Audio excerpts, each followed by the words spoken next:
தினம் ஒரு தகவல். இன்று விக்ரமாதித்தன் கதையை பார்ப்போமா? அந்த விக்ரமாதித்தன் மன்னனையே அசர வைத்தான் ஒரு இளைஞன். அவனோட கதையை பார்க்கலாம்.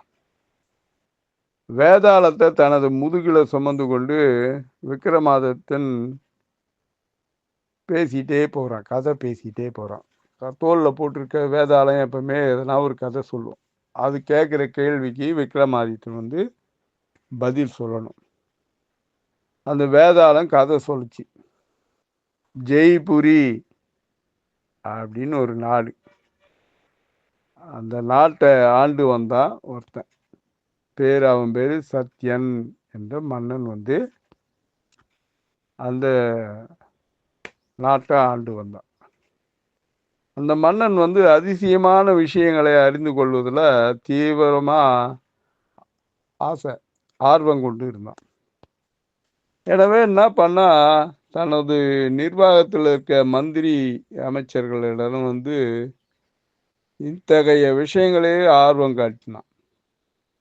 அதாவது அதிசயமான பொருள் யார் கொண்டு வராங்களோ அவங்களுக்கு 1000 பொற்காசுகள் தர்றதா மந்திரி கிட்ட சொன்னான்.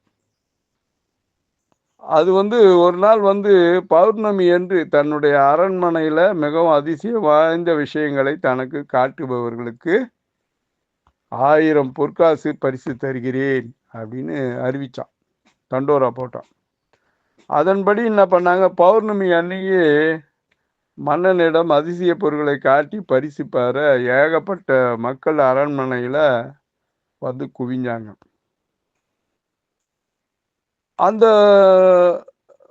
அதில் முதல்ல வந்த மனிதன் ஒருத்தன் என்ன பண்ணா, தன்னுடைய வயலில் வேலை செய்து கொண்டிருந்த போது ஒரு அதிசய கல் தனக்கு கிடைச்சதாகவும், அது பகலையே இரவாக மாற்றக்கூடிய சக்தி கொண்டது என்றும் கூறி தனது பெட்டியில் இருந்த அந்த கல்லை வெளியே எடுத்தான். எடுத்த உடனே அந்த அரண்மனை மற்றும் வெளிப்புறம் எல்லாமே இருள் சூழ்ந்துச்சு. என்னடா இது, இந்த கல்லை எடுத்த உடனே இருள் சூழ்ந்துச்சு, இது அதிசயமான பொருள் தான் அப்படின்னு அந்த சத்யன் மன்னன் ஆச்சரியமா இருந்தான். உடனே மன்னன் என்ன பண்ணா, அந்த மனிதனுக்கு 1000 பொற்காசுகளை கொடுப்பான். அதுதான் அதிசயமான பொருள். ஒரு பொருளை எடுத்த உடனே அப்படியே வெளிச்சமே மங்கி இருள் ஆகிப்போச்சு, இது நிஜத்திலேயே அதிசயமான பொருள் தான் அப்படி. உடனே இந்த 2வது மனிதனை பார்த்தான். அவன் என்ன பண்ணா, நான் தோட்டத்தில் உலா வந்தேன்பா மன்னா. உலா வந்தப்போ கந்தர்வ தம்பதிங்க வானிலை மேலே பறந்து போனாங்க. அவங்கள பார்த்தேன். அந்த கந்தர்வ பெண்ணு தலையில் ஒரு பூ வச்சிருந்தா. அந்த பூ ஒன்று என் தோட்டத்தில் விழுந்துச்சு. அந்த பூவை எடுத்து பார்த்தா அது அவ்வளோ நறுமணம், அவ்வளோ வாசனை. அந்த இடமே நறுமணம் கமழ செய்தது. இப்போ பாருங்க, அந்த பூவை எடுக்கிறேன்னு அதை வெளியே எடுத்தான். அது வாடாமல் வேற இருக்கு. எடுத்து காட்டுறேன் பாருங்க. எடுத்து காமிச்சா அந்த அரண்மனை முழுக்க வாசம். சென்ட் அடித்த மாதிரி நல்ல வாசனை. இவ்வளோ வாசனையா, பரவாயில்லையா, இந்த பூவும் இவ்வளோ நாளாக வாடாமல் இருக்கு. இதை பார்த்த மன்னன் என்ன பண்ணா, உடனே அவனுக்கு ஒரு 1000 பொற்காசை கொடுத்தான். இப்போது இன்னொரு இளைஞன் வரான். அவன் பேர் குணசீலன்ற இளைஞன். மன்னன் முன்னாடி நின்னான். அவன் ஒரு அதிசய பொருள் என்ன என்று மன்னன் கேட்டான். அவங்ககிட்ட குணசீலன் கேட்டான்.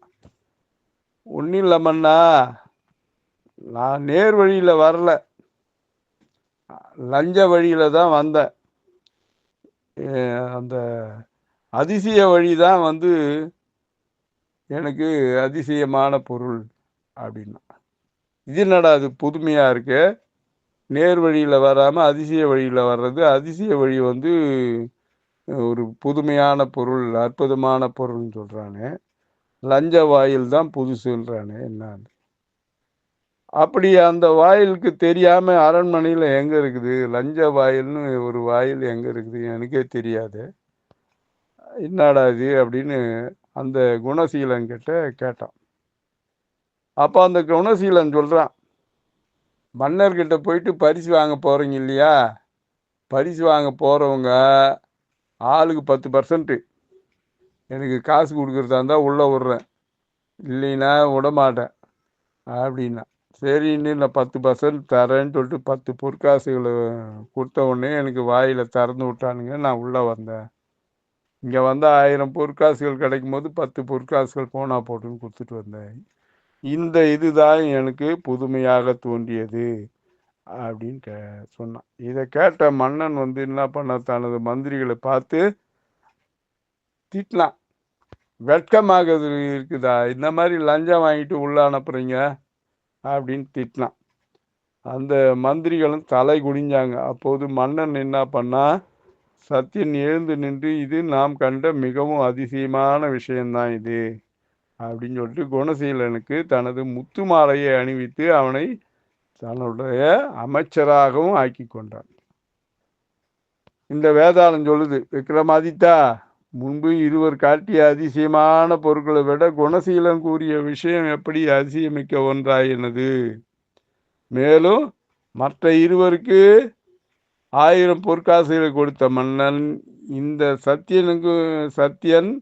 மன்னன் சத்தியன் என்ன பண்ணா, குணசீலனுக்கு தன்னோட முத்து மாலையை தந்ததோடு மட்டுமில்லாமல் அவனை பிரதான அமைச்சராக்கியது சரிதானா அப்படின்னு கேட்டது வேதாளம்.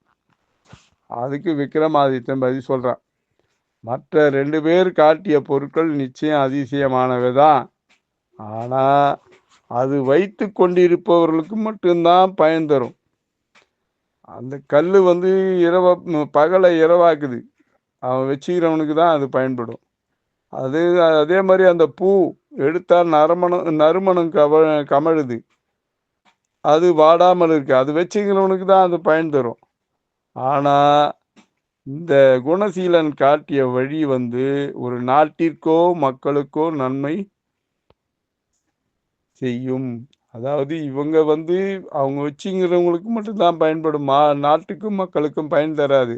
ஆனால் குணசீலன் காட்டி கொடுத்த விஷயம் நாட்டிற்கும் மக்களுக்கும் நன்மை ஏற்படுத்தக்கூடியவை. அது மட்டும் இல்லாமல் எதற்கும் அஞ்சாமல் மன்னனிடம் அவன் கீழே பணிபவர்கள் பற்றி தைரியமா எடுத்து சொன்னான் பார்த்தியா. அதனால குணசீலன் கூறிய விஷயம்தான் அதிசயமானது என்று கூறி அவனுக்கு முத்து மாலையை பரிசளித்தான், தனது அமைச்சராகவும் ஆக்கி கொண்டான். இதுதான் சரியான முடிவு என்று பதிலளித்தான் இந்த விக்ரமாதித்தன். இந்த பதிலை கேட்ட உடனே வேதாளம் என்ன பண்ணிச்சு, மீண்டும் முருங்கை மரத்தில் ஏறிக்கொண்டது. மீண்டும் நாளைய தினம் ஒரு தகவலில் சந்திப்போம். அன்புடன் எம் தணிகானந்தம், சேந்தமங்கலம். வணக்கம்.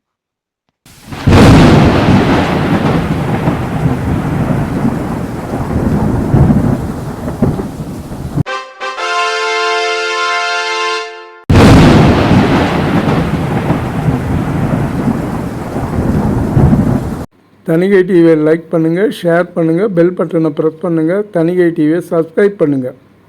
வணக்கம்.